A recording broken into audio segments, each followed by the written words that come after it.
जी। Sir, अभी तो फ़िलहाल ये नहीं नज़र आ रहा है क्योंकि काफ़ी ज़्यादा न्यूज़ भी ईज़ आउट हो गई है। डोनाल्ड ट्रम्प एक बार फिर से कह रहे हैं कि जो बातचीत है वो पॉज़िटिव नोट पे आगे बढ़ रही है। लेकिन हमने देखा था कि सीज़फायर होने के बाद भी किस तरीके से वो सीज़फायर ख़त्म कर दी गई ईरान और यूएस दोनों की तरफ से और उस समय क्रूड $100 पर बैरल के पास फिर से पहुँच चुका था। अब एक बार फिर से ईज़ आउट तो हुआ है लेकिन अगर कोई नेगेटिव न्यूज़ आ रही है तो फिर से क्या 90 से $100 का वो हमें रेंज देखने को मिल जाएगी और उसका इम्पैक्ट फिर बाजार या फिर कमोडिटी मार्केट पर कैसा पड़ता देख रहे हैं? हाँ, मतलब अगर कोई न्यूज़ आती है और सप्लाई चेन डिस्टर्ब होती हुई दिखेगी तो वेरी ऑब्वियस कि वो 90 से 100 के बीच भी जा सकता है और 105 तक भी जा सकता है। हुँ, बट तब तक कोई ऐसा दिखता हुआ नज़र हो मतलब ऐसा होता हुआ नज़र नहीं आ रहा है कुछ भी। क्योंकि जी। मैंने जैसे आपको शुरुआत में ही बोला कि ये पूरा अभी न्यूज़ ड्रिवन हो चुका है डिमांड सप्लाई से भी ज़्यादा। पहले हम हुँ, देखते थे कि हर वीक हमको स्टॉक की न्यूज़ आती थी, हमको इन्वेंट्री आती थी, तब पता चलता था कि कितनी इन्वेंट्री के सामने कितना कंजम्पशन है और प्राइस को क्या होने वाला है। जी, अभी वो इन्वेंट्री तो हमारे लिए सेकेंडरी हो चुकी है, प्राइमरी तो ये हो चुका है कि स्ट्रेट ऑफ हॉर्मुज़ खुला है या नहीं खुला है। जी। तो it's all depends on the news लेकिन हाँ, मैं जैसे बोलता हूँ कि हमें न्यूज़ नहीं आएगी तब तक चिंता करने की कोई ज़रूरत नहीं है। न्यूज़ आएगी तो वो किसी के कंट्रोल में नहीं है। No one can control it. तब वो टेम्परेरी एक इश्यू आ सकता है और सबसे बड़ा अभी हमें क्रूड ऑयल की वजह से दिक्कत इंडस्ट्रीज को तो आ ही रही है लेकिन रेगुलर पूरी सप्लाई चेन जो कि पूरी क्रूड पे ही निर्भर करती है बिकॉज एनर्जी तो चाहिए ही चाहिए। हम पूरा 100% तो सोलर पे या हाइड्रो एनर्जी पे कोई शिफ्ट हो नहीं गए हैं तो कहीं ना कहीं क्रूड की असर तो आनी ही है। So hmm, unless there is no news चिंता करने की जरूरत नहीं है। न्यूज है तो हाँ, हर कुछ चीज जो निर्भर करती है ट्रांसपोर्टेशन पे जिसके ऊपर जितना ज्यादा ट्रांसपोर्टेशन का कॉस्ट है वो महंगा होने वाला है। जिसका रॉ मटेरियल क्रूड है वो हुँ। चीजें महंगी होने वाली है तो उसको हम कोई रोक नहीं सकते हैं।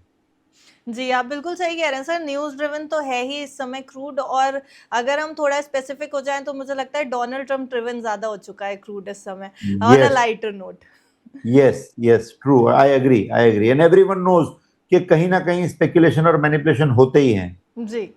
सर कमोडिटी मार्केट की हम बात कर रहे हैं तो थोड़ा-सा सिल्वर और गोल्ड के बारे में भी बात कर लेते हैं। हाल में काफ़ी करेक्शन भी देखा हमने, तेज़ी से नीचे गिरावट आती देखी है हमने और अपने ऑल टाइम हाई से काफ़ी नीचे ऑलरेडी ट्रेड कर रहे हैं गोल्ड और सिल्वर। ये जो है प्रॉफिट बुकिंग हुई, उसको हेल्दी प्रॉफिट बुकिंग मान कर के चलें, ये जो गिरावट आई थी या फिर एक डीपर करेक्शन अभी इंतज़ार कर रहा है और अभी और गिरावट के या वीक मोमेंटम के संकेत दिखाई दे रहा है? मुझे गिरावट के संकेत पर्सनली फीलिंग अगर मैं बोलूँ तो दिखाई नहीं दे रहे। हुँ, चार्ट्स पे अगर मैं देख रहा हूँ तो मुझे नहीं दिखाई दे रहे अनलेस गोल्ड 1,20,000 वाला लेवल, 1,10,000 वाला लेवल, फिर हुँ, लाख वाला लेवल, ये जो 3 लेवल्स हैं ये स्ट्रॉन्ग लेवल्स हैं गोल्ड के लिए। अनलेस वो लेवल नहीं टूटते हैं बहुत डीप करेक्शन नहीं जाएगा। लेकिन अब फिलहाल अगर मैं आपको बोलूँ तो हम कहाँ खड़े हैं? वी आर समवेयर अराउंड 1,40,000 के आसपास। तो अभी तो दिल्ली बहुत दूर है। अगर मैं 1,20,000 बोलता हूँ तो भी लोगों को लगता है कि सर आप 20% नीचे बोलते हो।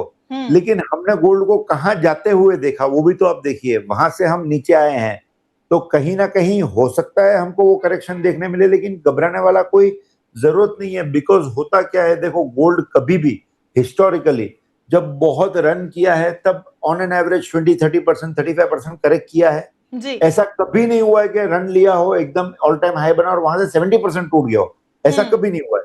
50% टूट गया हो, ऐसा कभी नहीं हुआ है। तो हुँ, हिस्टोरिकली ऐसा कभी नहीं हुआ है। चार्ट से भी ऐसा होता हुआ मुझे दिखाई नहीं दे रहा है। सो मुझे नहीं लगता है कि चिंता करने की कोई जरूरत है। वॉट आई फिलहाल I as of now see is के गोल्ड यहाँ से आपको मैक्सिमम मैक्सिमम 10-15% करेक्शन दे सकता है और वो भी एक साथ नहीं देगा। It will hmm, go gradually. तो लास्ट टाइम जो मैंने कहा था कि हमेशा बाय ऑन डिप और सेल ऑन राइज वाला जो अप्रोच है वो आप रखोगे तो दिक्कत नहीं आएगी। तो धीमे धीमे एक्यूमुलेशन करते रहो।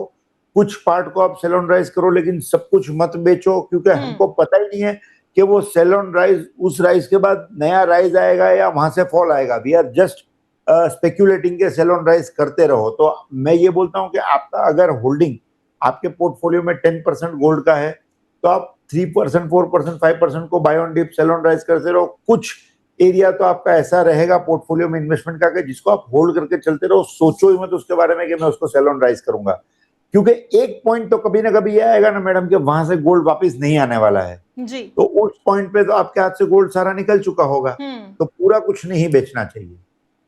बिल्कुल सर। अब क्योंकि आप ये सेल ऑन राइज और बाय ऑन डिप्स वाली स्ट्रैटेजी बता रहे हैं, तो थोड़ा आउट ऑफ क्यूरियोसिटी सर, वो जो सेल ऑन राइज करेंगे कि इतना % गोल्ड बेच देते हैं, वो हम कैश रखें या हम कहीं और इन्वेस्ट करें? कोई और ऑप्शन है इन्वेस्ट करने का अभी?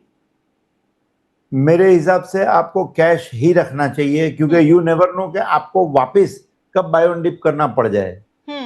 You okay. Never know that. तो आप उस टाइम पे अगर कहीं इन्वेस्टेड हो, तो जरूरी नहीं है कि वो आपकी इन्वेस्टमेंट आपको प्रॉफिट दे रही होगी। तो ultimately there is no point doing it. अगर अच्छा हम ये समझे कि तब तक मैं लिक्विड बीज में डाल के रख दूंगा, तो लिक्विड बीज में आप रख दो, उसका भी एतराज नहीं है, लेकिन लिक्विड बीज में एंट्री एग्जिट बार बार जब करते रहना पड़ता है, it also gives you small cost, उसकी भी कॉस्ट आती है। तो कहीं ना कहीं वो आपके प्रॉफिट में ही मार आने वाली है। तो it is always better to keep that fund available के जो आपको सेल ऑन राइज और बाय ऑन डिप करना है।